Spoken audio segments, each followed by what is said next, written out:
नमस्कार दोस्तों, स्वागत है आपका हमारे YouTube चैनल महादेव योगी पर। आज के वीडियो में हम बात करेंगे मूलाधार चक्र को जागृत करने वाली स्त्री और पुरुषों के गुप्त रोगों को ठीक करने वाली मुद्रा गुप्तहरि मुद्रा के बारे में। जानेंगे गुप्तहरि मुद्रा किसे करनी चाहिए, कब करनी चाहिए, कितनी देर के लिए करनी चाहिए, किस प्रकार से करनी चाहिए, क्या है इसके फायदे, इन सब के बारे में डिटेल्स में जानकारी लेंगे। तो चलिए शुरू करते हैं। गुप्तहरि मुद्रा बहुत ही लाभदायक, बहुत ही विशेष मुद्रा मानी जाती है। यह मुद्रा हमारे मूलाधार चक्र को जागृत करने वाली मुद्रा है, एक्टिव करने वाली मुद्रा है और मूलाधार चक्र शक्ति का केंद्र माना जाता है। तो यह मुद्रा शारीरिक बल को भी बढ़ाने वाली मुद्रा मानी जाती है। जिन भी पुरुषों को गुप्त रोग है, यानी कि प्रजनन इंद्रियों से संबंधित कोई भी समस्या है, चाहे शीघ्रपतन की समस्या हो, वीर्य में कमजोरी हो, कम मात्रा में बनता हो, या इरेक्टाइल डिस्फंक्शन की समस्या हो, इस प्रकार से कोई भी समस्या है उसमें यह मुद्रा बहुत लाभदायक मानी जाती है। जिन भी दंपतियों को संतति प्राप्त नहीं हो रही, उनके लिए भी यह मुद्रा विशेष मानी जाती है। पुरुषों के साथ साथ महिलाओं के लिए भी यह मुद्रा बहुत विशेष मानी जाती है। महिलाओं के लिए गर्भाशय से संबंधित समस्या में यह मुद्रा बहुत ही लाभदायक होती है। इसके अलावा मासिक धर्म से संबंधित समस्या में, मासिक धर्म अनियमित आता हो, ब्लडिंग बहुत ज़्यादा होती हो, दर्द बहुत ज़्यादा होता हो, क्रैम्प्स पड़ते हो, मूड स्विंग होता हो, ऐसी समस्या में गुप्तहरि मुद्रा बहुत लाभदायक मानी जाती है। यह मुद्रा स्त्री और पुरुष दोनों के रिप्रोडक्टिव सिस्टम से संबंधित समस्या में विशेष काम करती है। इसी के साथ साथ यह मुद्रा आकर्षण शक्ति को भी बढ़ाने वाली मुद्रा मानी जाती है। यह मुद्रा मानसिक विकारों में भी विशेष मुद्रा मानी जाती है। तो शारीरिक लाभ तो इसके है ही, इसके अलावा मानसिक विकारों में भी इस मुद्रा के बहुत से लाभ है। तो ये बहुत ही विशेष, बहुत ही लाभदायक जो गुप्तहरि मुद्रा है, इसका अभ्यास 18 वर्ष से ऊपर वाले सभी स्त्री और पुरुष कर सकते हैं। इस मुद्रा को करना कितनी देर के लिए है? इस मुद्रा का अभ्यास आपको कम से कम 5 मिनट तो करना ही है। वैसे 15 मिनट आपको इस मुद्रा का अभ्यास करना चाहिए। कम से कम 5 मिनट तो करना ही है, ज़्यादा से ज़्यादा 15 मिनट कर लीजिए। और कोई अगर इससे भी ज़्यादा करना चाहे तो 15-15 मिनट 2 बार या दिन में 3 बार भी कर सकता है। लेकिन वो करने का तरीका थोड़ा सा चेंज है, वो आगे मैं आपको बताऊंगा किस प्रकार से करना है। तो 5 मिनट से 15 मिनट इसका अभ्यास करना काफ़ी हो जाता है। इस मुद्रा का अभ्यास करने के लिए जमीन के ऊपर दरी, कंबल या योगा मैट बिछाकर उसके ऊपर सुखासन, पद्मासन, सिद्धासन, वज्रासन, स्वस्तिकासन, भद्रासन, किसी भी आसन में सुखपूर्वक बैठ जाना है। जो लोग नीचे नहीं बैठ पाते, बेड के ऊपर बैठकर या चेयर के ऊपर बैठकर, सोफे के ऊपर बैठकर भी कर सकते हैं। लेटे हुए या घूमते फिरते इस मुद्रा का अभ्यास नहीं करना चाहिए।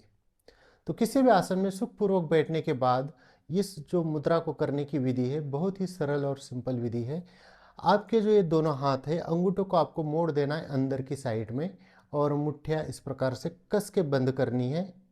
और इसको आप अलग अलग जगह पर रख सकते हैं। जैसे मान लीजिए आप इस प्रकार से सुखासन में बैठे हैं, रीढ़ की हड्डी का सीधा होना अनिवार्य है। आप किसी भी आसन में बैठे हुए हो, इसको आप रख सकते हैं अपने स्वादिष्टान चक्र के सामने, यहाँ पर इस प्रकार से।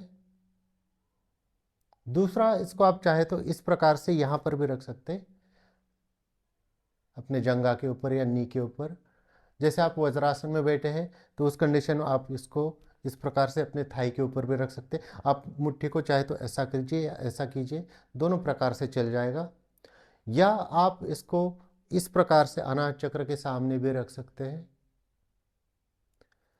तो कहाँ पर रखना है? जैसे जिन लोगों को रिप्रोडक्टिव सिस्टम से संबंधित कोई समस्या नहीं, कोई स्त्री के गुप्त रोग या पुरुषों के गुप्त रोग के लिए विशेष करना चाहता है, वह रखेगा अपने स्वादिष्टान चक्र के सामने यहाँ पर। जो मानसिक रोगों के लिए करना चाहेगा वो रखेगा अपने यहाँ पर नी के ऊपर या फिर अपने अनाहत चक्र के सामने।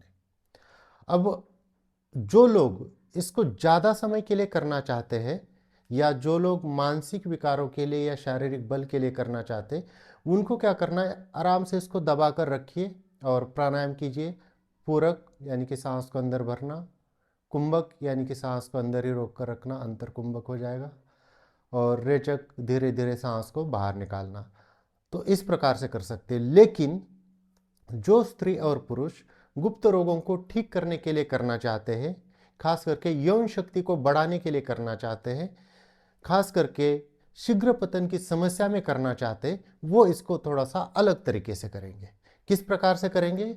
इसको अपने रखेंगे यहाँ पर स्वादिष्टान चक्र के सामने, मुट्ठी को कस देंगे, शक्ति लगाकर दबाएंगे, सांस को अंदर भरेंगे और साथ ही साथ मूलबंद लगाएंगे। जैसे मूलबंद लगाते तो अपने रेक्टम मसल, यूरिनरी मसल को ऊपर की तरफ खींच के रखेंगे और यथाशक्ति सांस को अंदर होल्ड करके रखेंगे। अब आपकी जितनी भी क्षमता है उतनी देर तक अपने सांस को अंदर ही रोक कर रखना है, तब तक हाथों को कस कर दबा के रखना है और पूरी तरह से मसल को ऊपर पुल करके रखना है। जैसे आप सांस रोकने की क्षमता आपकी खत्म हो जाएगी, सांस को छोड़ देना है वापस, और मूलबंद को भी छोड़ दीजिए। रेक्टम मसल, यूरिनरी मसल को जो पुल करके रखा था उसको भी लूज छोड़ दीजिए, और हाथों की मुट्ठी को खोलना नहीं है, बस लूज छोड़ देना है। जो कसा था उसको लूज छोड़ देना है। जैसे फिर से इसको इसी प्रकार से करेंगे। लंबी सांस भरी, सांस भरते हुए हाथों को कस दिया, साथ ही साथ मसल को पुल करके रखा, मूलबंद लगा दिया, और जब तक सांस अंदर होल्ड है तब तक दबा के रखा हाथों को, और जैसे सांस को बाहर छोड़ना शुरू कर दिया, मूलबंद को भी छोड़ दिया और हाथों को भी थोड़ा सा लूज कर दिया। जिस प्रकार से कीगल एक्सरसाइज करते हैं बिल्कुल उसी प्रकार से करना है। लेकिन कीगल एक्सरसाइज से जो लाभ मिलता है ना, ईडी की समस्या में या पौरुष शक्ति बढ़ाने में जो लाभ मिलता है, उससे कई गुना ज़्यादा इस मुद्रा से लाभ मिलेगा। महिलाओं के लिए भी जो माहवारी से संबंधित समस्या हो, यूट्रस से संबंधित समस्या हो, उसमें बहुत लाभ मिलेगा। उनको भी मूलबंद के साथ ही करना है, पुल करना है। जो आपके रेक्टम मसल है उसको ऊपर की तरफ पुल करके रखिए, और जब सांस छोड़ने शुरू कर देंगे तो उसको भी लूज छोड़ दीजिए, और इस मुद्रा को भी, हाथों को भी थोड़ा सा लूज कर देना है। मुट्ठी खोलनी नहीं, जैसे ये कस के दबाई, बस हल्की सी लूज छोड़ दी, लूज छोड़ दी, फिर दबाई नेक्स्ट सांस भरते हुए, और फिर लूज छोड़ दी। तो इस प्रकार से आपको इस मुद्रा का अभ्यास करना है। तो दोस्तों, ये थी कुछ जानकारी गुप्त हरी मुद्रा के बारे में। इसी प्रकार से और जानकारी के लिए हमारे चैनल को सब्सक्राइब कीजिए, इस वीडियो को लाइक कीजिए, अपने दोस्तों के साथ शेयर कीजिए। स्वस्थ रहिए, मस्त रहिए। धन्यवाद।